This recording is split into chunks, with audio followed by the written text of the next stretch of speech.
the butcher, baker, the drummer, and then makes no difference what group I'm in. I am everyday people. Yeah.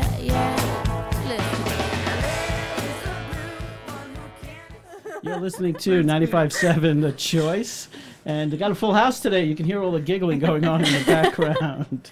You're listening to 95.7 The Choice, coming to you live from our studio, street side here at the Asheville Radio Cafe, 81 Patton Avenue. And I have to say, I just absolutely love my job, especially in times like this. If you were tuning in over the past weekend, we had a couple of great interviews here at the station on Saturday night, and just sort of real spontaneous. And that I thought was a blast.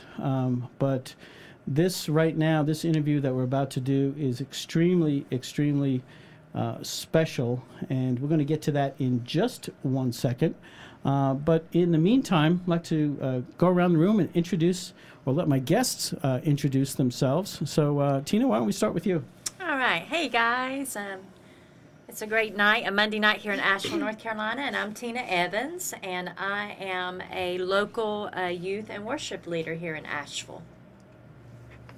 Next. Awesome. Down the road. And I am Rachel Rizzuti, and I'm a worship leader at Biltmore Baptist Church, and I work with the children's ministry full-time as well over there, so I'm just another worship leader here too. Hi, my name is Jessica Hensley, and I am not a worship leader. However, I am on worship teams at Biltmore Baptist and other places, local musician, and very glad to be here tonight. And I'm Nancy Simmons, and sometimes I lead worship, and sometimes I sing jazz. Okay. Well, I just want to say thank you so much to all of you for coming in tonight on this extremely, extremely special occasion, and I'm going to just set the stage a little bit, and then we're going to open it up for some conversation, and then we're going to do an extremely special and extraordinary song. A couple of years back, October of 2010, local worship leader by the name of Mandy Kirkconnell was killed in a head-on collision. And the ironic part of that is, and everybody's going to have their own stories to share, but about 2 weeks prior to that, I ran into Mandy over at Papa's and Beer coming out of a Sunday lunch. Mm-hmm. And I had talked to her a number of times about recording and doing some recording back when we were a little bit more active on the recording side. And it was one of those, you promise, and this was like the third promise. And I said, okay, absolutely, positively, we're going to do some recording. I'm committing to it. We'll put it on the calendar. Otherwise, we'll never get it done. And unfortunately, we never got to take that opportunity. It was about 2 weeks later that she was killed. And so for a lot of folks, some mourning took place and some difficult times kind of coping with the whys and what fors of an experience like that. And then recently, there was some conversations about recording one of her songs. And so with that, I'm going to turn it over to, I guess we'll start with you, Rachel. And so some of this got started, and as things would have it, some of the folks that knew her best were, got the privilege to contribute to this project. And just how cool is that? And really cool. I've heard the finished product here, and it is just absolutely amazing. So, Rachel, why don't you take it from there, and then we'll just kind of bounce it around the room a little bit. Sure. It's been a couple years, and we many of us had been talking about wanting to go in and record this song in particular because it was one of the only songs that a majority of people who knew Mandy had actually heard her sing and perform at her church. And Mandy had a beautiful, powerful voice. She was a powerful worship leader, and she really championed the cause of life and freedom in Jesus Christ. And she found that freedom in Jesus Christ. And one of the things that made this really special for me was because Aunt Mandy was one of the first friends that I got to know when I moved to Asheville, and she was one of the first people that would just come over to the apartment, and we would sing and lead worship together. And I remember when she came into my apartment and shared this song with me after she'd written it, not too long after that. And so getting together to record this song was really a combination of a lot of people who loved Mandy and just wanted a chance to kind of do a tribute to her and allow the song to be heard by other people. Okay, and so how did it come about to get the recording started? Just pick up the phone, start calling people, and say, all right, who wants to jump in? Pretty much. The first people that I called were Nancy and Tina and Jessica, because I knew I really wanted them to come in and help put it together, because I couldn't do it myself. I mean, I can sing, but I can't do just about anything else. So I needed their help, and I really wanted their input too. Okay, and there is I believe there's some rough recordings of this song, but it was never recorded professionally. Is that right? There's nothing out there that was done. And we're going to mention this a couple of times, but absolutely want to give a huge shout out to Hank over at Mission Recording for doing the work on this project and doing an awesome job on it. It's just absolutely terrific. He worked really hard. Definitely. Yeah. So Actually, we captured the song. The only known copy was a rehearsal for worship at King of Glory, and the sound man taped it for Mandy so that she could give a listen after and just make sure she was happy with the arrangement. And I guess she must have made copies of it, and that's how we have it today. Very cool. Very cool. And Nancy, maybe share a little bit about your experiences with Mandy, how you knew her, and some of the special things and memories that you might have with her. Well, I met her at on the worship team at King of Glory Church, and we ended up singing together most of the time because our ranges complemented. And she was considerably younger than me, but we started to get close on through that level. And then she started to help me if I'd leave town. She'd take care of my teenage daughters, and she really impressed me because when I asked her, would you stay with my kids while I go to my brother's wedding, she not only took care of them, but she took them up the mountain and taught them to snowboard. That's Mandy for you. Yeah, it was just like, no, we're not going to just sit at home and watch TV. And she really put a lot of effort into getting to know and love my kids, and they grew really close to her. So she was kind of like a combination daughter-sister, and we were deeply close. Wow. Jessica, how about you? Why don't you share a little bit of something as well? Okay, Mandy was actually an answer to prayer because I had moved away. I was on the mission field for a few years, and I'd moved up to New York after the fact and came back to Western North Carolina. Didn't really have many friends left. Everyone had moved away, so I was feeling pretty lonely, and a mutual friend introduced us. And from day one, we had this connection. And I remember the very first thing I ever said to Mandy was, "You are so beautiful." She was a beautiful girl physically, but she just radiated a light. And I was drawn to her instantly. And so her and I, we were inseparable after that. We hung out all the time, and she was one of the only close female friends I had at the time. And she was just like we were talking about earlier, we would hang out, play guitar together.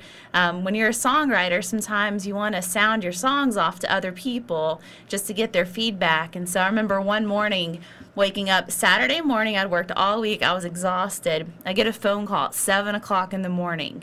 It's Mandy. She was like, "Jess, I just wrote this song and you've got to hear it."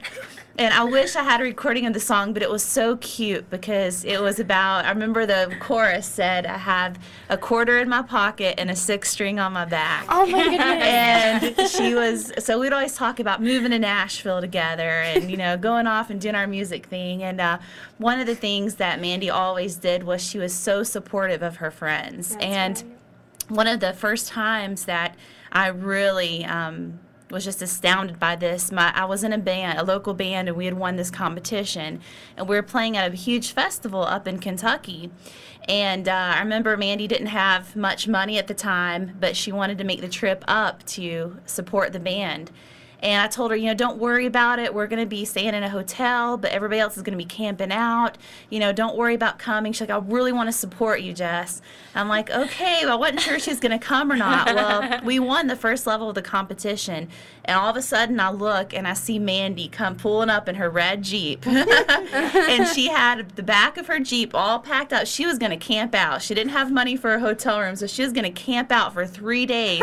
It was 100 degrees in Kentucky in the middle of the summer. And we were like, no, Mandy, you're going to come stay in the hotel with us. But she drove all the way to Kentucky with literally just enough money for gas to come and support me in that competition. And that meant so much to me, because how many friends would spend the last of their money to come up and just support you? So she was like that with everything in my life. She was so supportive. She was the person I could always go to and pray with. And I know I'm talking too much, but I think all of us would agree that she was a very supportive friend, not only to the people that she loved, but to strangers too. She was a very giving person, so I miss her dearly. Definitely. I think initially I met Mandy through a mutual friend as well. And his name's Timothy Brown. He's the pastor, or one of the pastors at Relate Church. And I just remember he had started like a little worship thing at his apartment. And I came in, and there sat, several different people. And I felt the same way. I just saw this light just coming off of her, and I just wanted to go sit beside her, and so I did. And she had her guitar and I had my guitar, and so she was asking me about my guitar and wanted to know who I was. And so as the night progressed, we just got our instruments out and we just started worshiping. And that night, I just remember we were singing, we were just going through some worship music, real spontaneous worship, and all of a sudden it just I think it hit both of us almost at the same time. We just started singing, "Oh, how I love Jesus. Oh, how I love Jesus, because he first loved me." And I mean, I just had God, these God bumps come up the back of my neck, and because she just went to a range on that I had never really had the opportunity to sing with anybody that could reach that range. And so our harmonizing was just, I know that the angels were just joining in with us. This song that we have recorded, the first time I actually heard it, I was leading worship out in Hendersonville for, at that time, Timothy was a youth pastor, and I had agreed to come out and lead worship for his youth group. And we had invited Mandy in to do a special song, and that was the first time that I heard that song. I don't know if it got recorded that night or not, but I just remember that you could hear a pin drop with those youth. And then at the end she said, "Tina, come on up here, let's do How He Loves." And we sung How He Loves. And that night, we always had this thing about going either to Wild Wings or to IHOP, and we would just be out really late and just cutting up and talking. And again, a lot of it, always around music, always around the love of the Lord. But Mandy also is a person who challenged me, because at that time I was kind of living in this little box, and she'd be like, "Tina, you got to come out and sing karaoke with me." And I'm like, "I'm not going into a bar. I don't go into bars." And of course, you guys that know me now, I'm definitely in bars, and just like Nancy, I'm out singing secular music as well. So I think that Mandy just must be looking down on me laughing. The last thing I wanted to share, she's just like, "I told you need to come into the bars." But one night she came over and we had a sleepover in my bedroom, and we started writing this song, and I'm trying to complete the song, and the name of the song is The Turning Point. Wow. And when I get that song completed, and I don't know, I may invite these guys into the completion of it, because I've kind of reached a place where I don't know if I'm supposed to be the one that completes it or not. But the night that we had that little pajama party in my bedroom, and I was dealing with a little bit of sadness in my life, and was walking through a real tough time, and we were both involved with the International House of Prayer movement. And we talked a lot about what it would be like if we could raise our support and be full-time missionaries and just play worship and pray all day and all night. And I know that might sound extreme to some people, but that was really our hearts at the time. And it was that night that we were talking about that, and I was just kind of sharing some of the tough things that I was walking through that I really saw for really the first time that she was just one of those lifetime friends that would never leave your side, no matter how happy you were, whether you were on top of a mountain or down in a valley. She was going to stick with you through thick or thin. And she was just, it just seemed like she would always know when I was down and out. And she'd just call me up and she'd say, "What's going on with you tonight?" And I'd be able to share my heart. And she'd be like, "You got to pick up that guitar," And I'd be like, "Okay," I'd be like, "I don't want to pick up the guitar, Mandy. I've had it with this," and so, but she was that kind of friend, and I really missed her a lot. Wow, touching a lot of lives. Yeah, Touching a lot of definitely. lives. I got a question for all of you. I know the song has its own title, but in sort of this working mode, it's sort of like Mandy's song. So is that how it's going to be titled? Are you going to use the real title, or how's that going to work? I could I not. kinda like Mandy's song, when you we know? were, yeah, when we Yeah. that's pretty much how it went because I don't know, because we were all calling it Mandy's song and then we were calling it Draw Near, so it kind of has two names. I Yeah. feel like it has two names. Yeah, I really So- like the Mandy's song. Mandy's Me song. too. Me too. Wow. If you're just joining us, you're listening to 95.7 The Choice, and we're getting ready to debut the song that was written by Mandy Kirkconnell, who was killed in a head-on car accident in October of 2010. And a group of her very dear friends have gotten together and put together as a tribute to her this particular song. And we're going to come back and talk a little bit more, but I think it's about time this is the time to run the song. So we're going to run it, and then we're going to come back and chat a little bit more. And I don't know, we're going to have to break a box of tissues here because this is going to be tough. I think this is going to be tough. So anyway, first time on the radio. This is a completed project. And for now, I'm just going to call it Mandy's Song.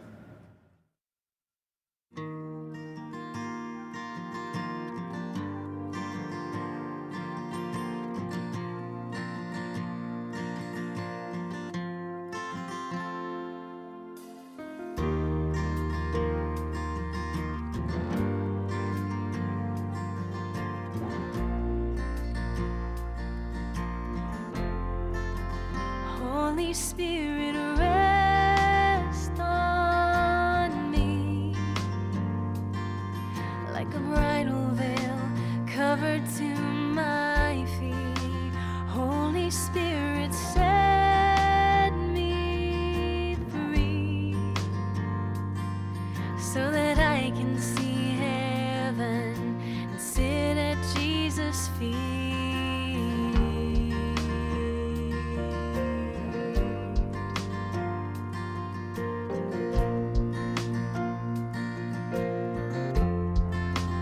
Jesus, you are all I see.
weary soul. The Father holds me, the Son adores me, the Spirit comforts my weary soul. The Father holds me, the Son adores me, the Spirit comforts my weary soul. Oh, the Father holds me, the Son adores me, the Spirit comforts my weary soul.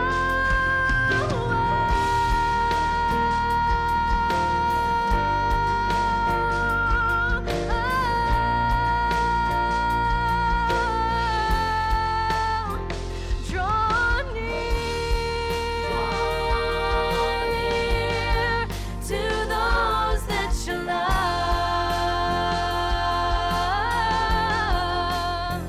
Come upon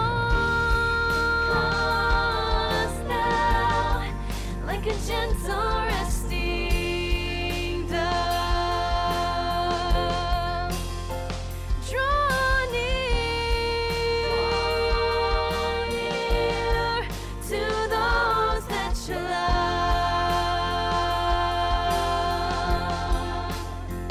Come upon us now, like a gentle resting dove. Draw near to those that you love.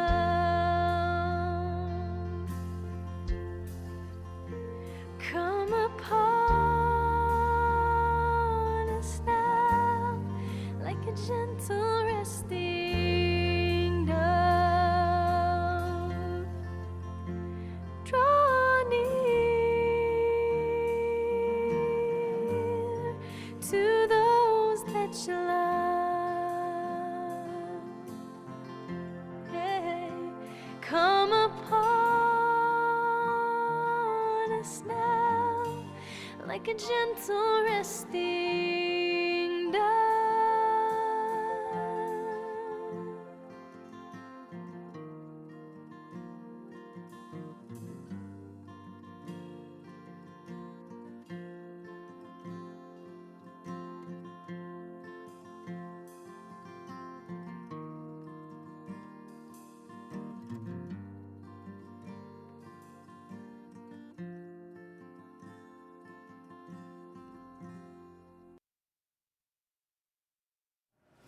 All right, looks like that was cut one. We've got another version. Yes, Yeah, so we're gonna play the other version. Yes. Okay.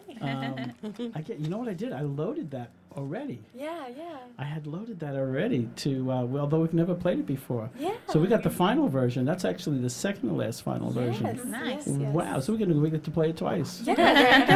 You can play it again in a little while. Yes. Very cool. I didn't realize we had already loaded that, ready to go. Very cool. Couple more questions. You know, when this happened, and this is probably true for any,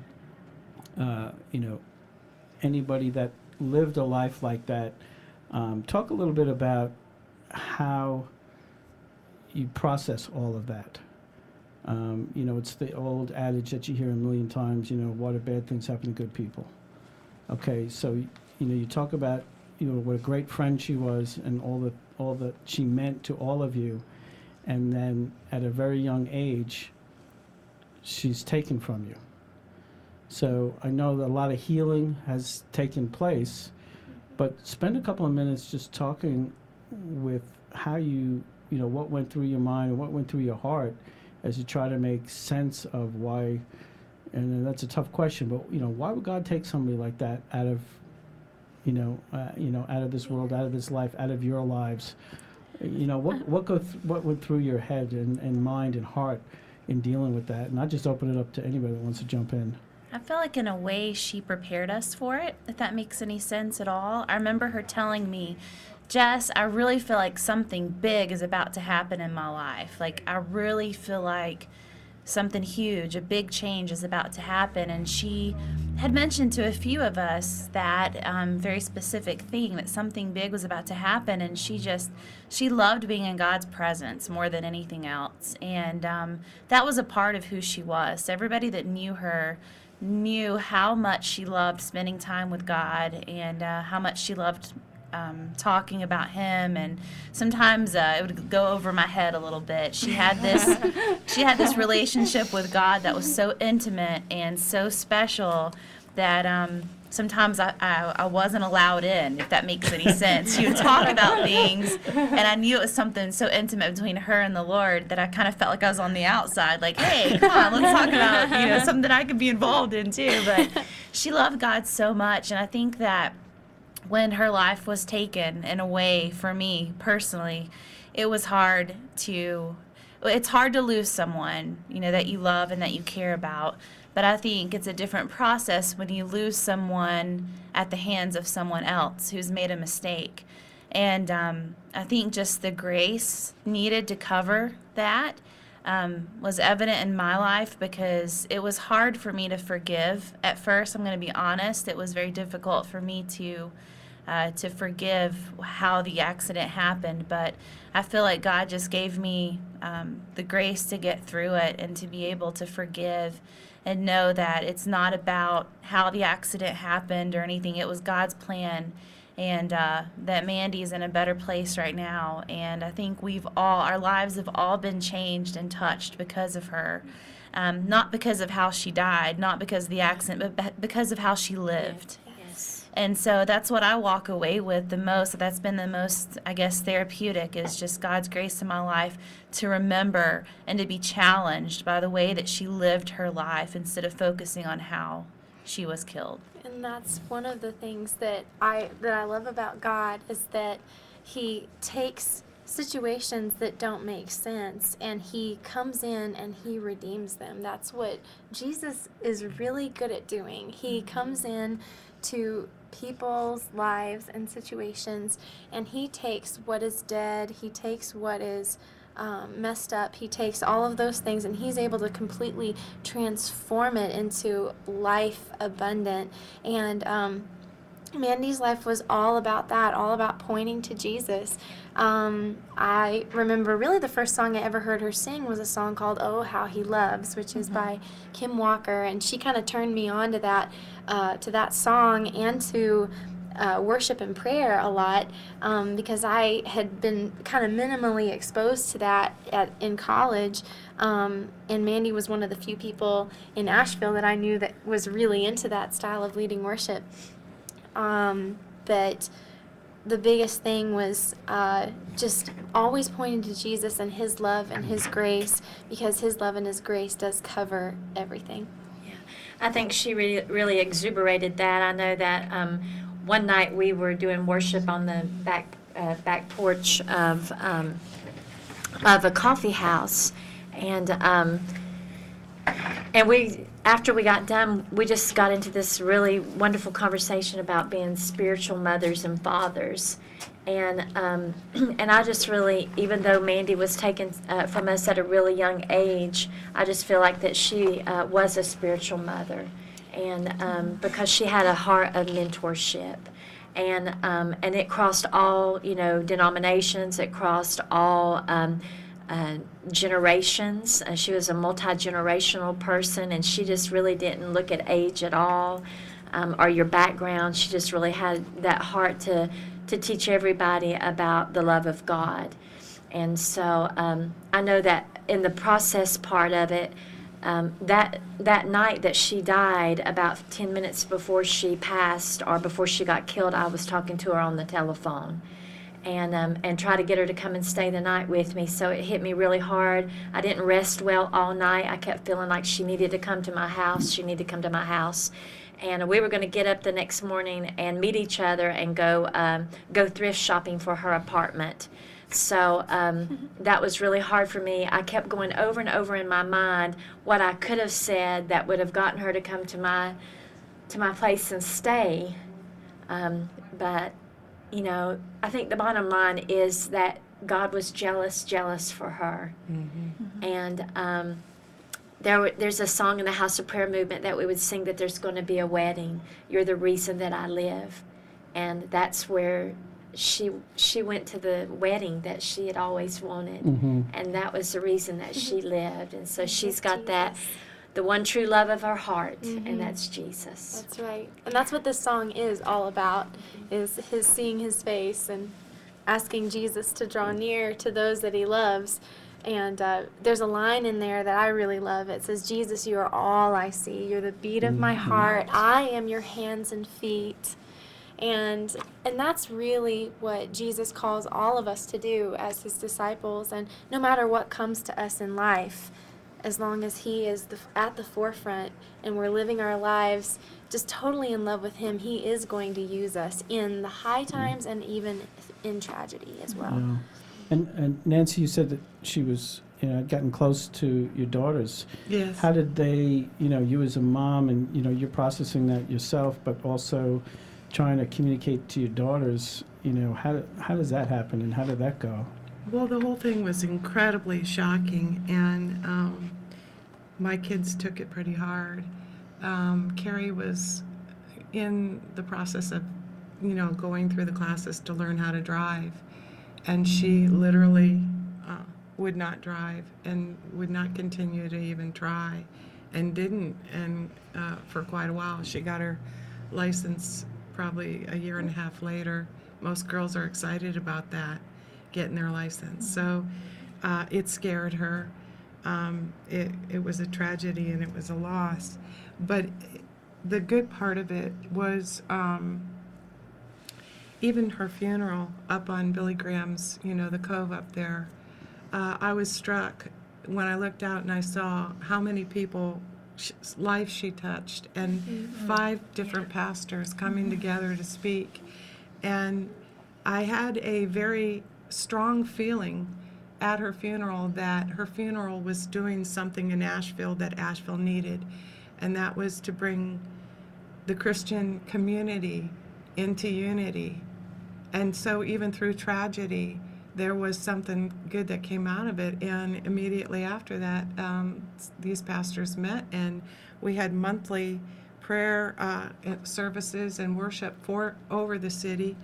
And then when that died down somewhat, Revive Asheville came. So I think there's a work here in Asheville that God wants, that somehow cathartically might have begun a little seed there.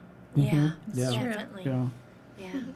And I know that as some of her closest friends, I think about that so much. I think about how Mandy really wants to see that the things that cause us to be divided, to be, those walls to come down, and to really have, that's why I think that this place is so important, Pete, is because she would have just loved this. Oh my gosh, She would have just been here. I wouldn't be able to get her out of Yeah, here. you wouldn't be able. She would just be wanting know, to do. She'd just be like, well, let's start worshiping around, 5 o'clock and go to 2 or 3 in the I gotta morning. make a confession. I gotta make a confession. I don't mean for this to come across the wrong way, but the first time I met her, she annoyed me.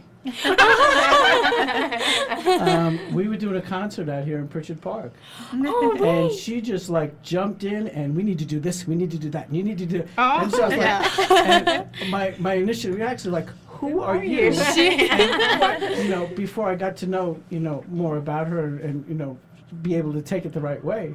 But I was like, She would take the bull by the horn. Come on, you just I just met you 2 seconds ago. Just get out of it. The horse. Well, she was definitely a But- person of vision. But it There's was, no yeah, it was, doubt it was about that it. take Big charge, dreamer. and it's you can do this with your concert, you can do that, and I'm like, hey, it's 100 degrees out, back off. But it was kind of fun. I have to confess that first version that we played is actually the version. I live about 30 minutes away, and I have listened to that first cut that Hank did no less than 100 times. I listen to it every day, all the way home and all the way in. At first, it was to listen for some technical things and talk to Hank and stuff, and that lasted about the first first trip or 2 trips. Now I just I don't know. It's just an automatic habit. I put it in my CD player. I listen to it all the way up and all the way back. Oh, wow. So talk a little bit about the real version that we're about to play, which I only heard today for the first time, which has all the cool background things on it. Yeah. Talk about that a little bit. Well, I'm really excited about this because I know that in the first initial conversations we were having, everyone was throwing around all these different ideas, and we were like, oh, maybe we could do this, this, this, and this with the song. And what has come out so beautifully, and it's actually a little simpler than what we were originally planning. But one of the main ideas that we always wanted to be there was we really wanted to have that corporate worship feel, and we wanted some of Mandy's friends to get in on it with us and be able to be singing on the track with us. And so what was cool is we brought them in, and we had a worshiping choir. We wanted to bring in worship and spontaneous prayer because that was something Mandy really thrived in and led worship in so beautifully. One of the cool things is at the end of this track, we were actually able to fly in Mandy's voice at the end of the song. We did the song in the same key that she sang it in. I tried to sing it just the way that she sang it. I tried to do all her licks that she did. I mean, I'm obviously not Mandy. I don't have her voice. She had a much deeper, stronger voice in many ways than I do. But I tried to give that nod and sing it the way I felt she would sing it. Channel your inner Mandy. Channel the inner Mandy. I was like, Lord, just help me sound like Mandy. Even though, yes. Anyway, it was so much fun, and what came out was just so beautiful. The other thing that's important about this song is that it's going to be available on iTunes for people to purchase if they want. And I want you to talk about that for a second too. The cool thing about it is that none of us are making any money off this song. We protected it with copyrights and all of that, but all of the proceeds that come from the iTunes purchases are going to go to Asheville Pregnancy Support Services, because Mandy was super pro-life and she really believed in the cause of life and protecting life at its beginning, and also for ministering to women who are in desperate situations. And so all of the money that comes in is going to go straight to that, to support life. So even though her life was short, it's going to perpetuate life through this song. Yay. And we're real excited about that. Yay. So we're real excited, and our favorite part of the song is when everyone else comes in and sings with us. Yes. So I heard it for the first time today. It absolutely blew me away. And if you listen, you hear her come Mandy's in. voice. The very last voice of the song is hers. Wow. Well, I want to thank you so much for coming in and spending a little bit of time here talking about Mandy's life, celebrating her life, celebrating her music. And we're going to run now the real version. This is the final cut. not the cut. Now I have a new cut to listen to on my way home. Yes. So here we go. Thanks again. You've been listening to 95.7 The Choice. This has been a tribute to Mandy Kirkconnell, local worship leader who passed away 2 years ago. And the song is dedicated to her. And I think I'm going to stick with Mandy's song. I'm going to leave it in the playlist as Mandy's like song. that. So here we go.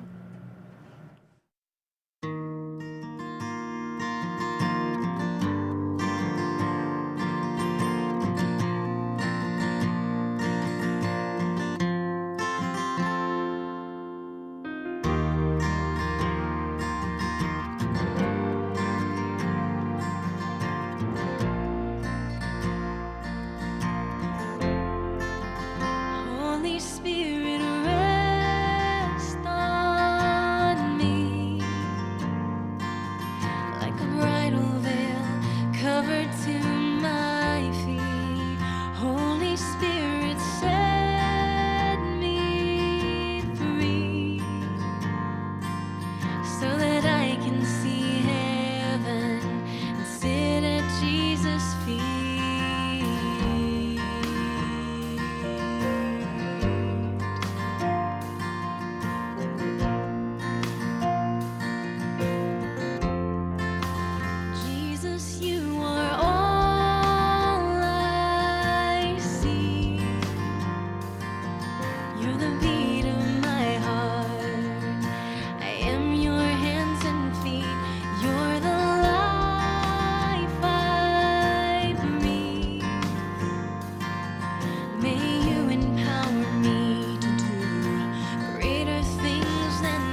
passions on